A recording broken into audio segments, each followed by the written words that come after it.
7 जनवरी 2023 के दिन पाकिस्तान के एक मजदूर थे जिनका नाम था अरसन कोहली, जो कि 6 बच्चों के पिता थे।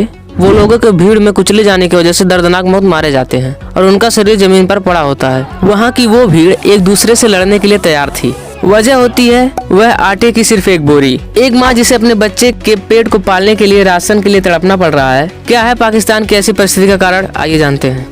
The International Monetary Fund has drawn the red line for Pakistan. Amid the economic crisis in Pakistan, according to reports, Pakistan is said to be faced dropping 170 billion rupee tax from on its awam. 160 Pakistani rupees.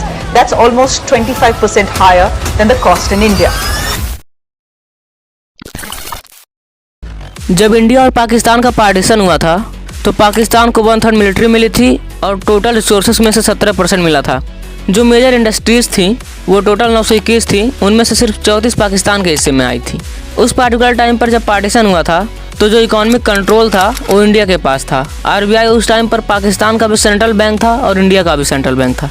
India का जो total cash balance था वो 400 करोड़ था और ये decide हुआ था कि इन 400 करोड़ में से 75 करोड़ पाकिस्तान को दिए जाएंगे।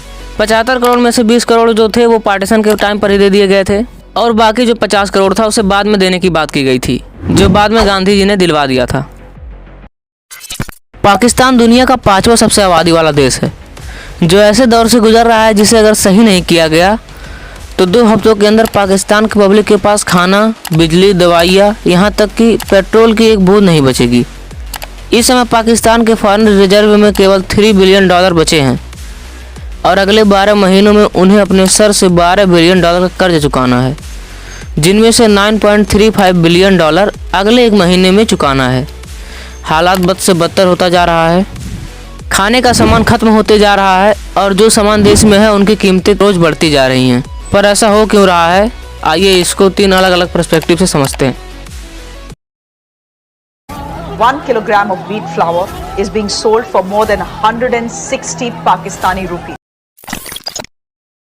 Indian strategic affair specialist Sushant Sareen के मुताबिक पाकिस्तान ने पिछले 25 साल की अवधि में हर 5 साल में मोटे तौर पर अपना कर्ज दोगुना कर लिया है। 2019 के दौरान इमरान खान ने IMF के साथ एक सौदा करने की कोशिश की और कई टर्म्स एंड कंडीशन से सहमत हुए, जिसके रिजल्ट में इन्फ्लेशन रेट में इंक्रीमेंट हुई, लेकिन इमरान खान ने IMF से लोन लेने में फेल हो गए। इस वक्त पाकिस्तान पर कर्ज इतना ज़्यादा है, उनकी GDP का 79% सिर्फ लोन है। उनकी GDP है $376 बिलियन और वहीं कर्जा है $274 बिलियन। ये कर्जा इस वजह से भी इंक्रीज हो रहा है क्योंकि पाकिस्तान के एक्सपोर्ट केवल $30 बिलियन के हैं, पर इंपोर्ट $90 बिलियन से भी ज़्यादा इंक्रीज हो चुके हैं। हुकूमत को एक और बड़ा झटका, गैर मुल्की एयर कार्गो से बरामदात मुअत्तल होने का खदशा। पाकिस्तान से बरामदी सामान ले जाने वाली एयरलाइंस का सर्विसेज बंद करने पर गौर, एयर कार्गो एजेंट एसोसिएशन ने खबरदार कर दिया।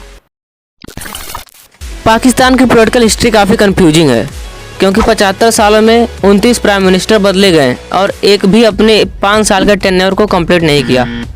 अब इतने जल्दी किसी भी देश के प्राइम मिनिस्टर बदलेंगे तो पॉलिटिकल इंस्टेबिलिटी तो आएगी ही। हर नया पॉलिटिकल लीडर अपने से पहले लिए गए लोन को चुकाने के लिए और खुद को पिछली पार्टी से बेहतर दिखाने के लिए इम्पोर्टेंट चीज़ों पर टैक्स और देश के एक्सपोर्ट बढ़ाने की जगह फिर से दूसरे देशों की तरफ लोन के लिए देखने लगा, जिसकी शुरुआत हुई थी 1958 में। धीरे धीरे सारे प्राइम मिनिस्टर IMF की तरफ जाने लगे। पाकिस्तान के आज तक के 29 प्राइम मिनिस्टर में से 18 प्राइम मिनिस्टर को अपनी पावर से हटाया जा चुका है, जिसके बाद मैक्सिमम टाइम प्राइम मिनिस्टर को हटाने के बाद मिलिट्री ने खुद रूल किया है, जिसकी वजह से वहाँ पर मिलिट्री की पावर ऑलमोस्ट प्राइम मिनिस्टर के पावर के बराबर है। और एक बात और कॉमन है इन आर्मी में, वो है corruption.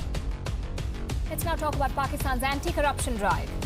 It is so effective that the Prime Minister doesn't fire those accused of corruption. They make multiple requests to step down, but he doesn't let them go.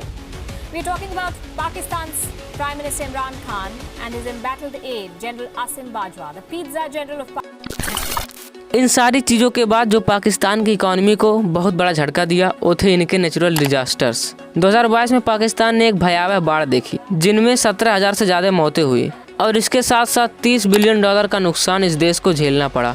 इन सारी दिक्कतों की वजह से आज हालात ये हैं कि हर जगह सिर्फ नुकसान दिख रहा है। लोन घट नहीं रहा, खाने के सामान इंपोर्ट नहीं हो पा रहे हैं, ईरान ने भी अपने तरफ से बिजली काट दिए हैं, पेट्रोल देश में ख़त्म होने वाला है। बारिश में भीग रहे हैं, ना तंबू है, ना राशन है, ना कुछ भी है।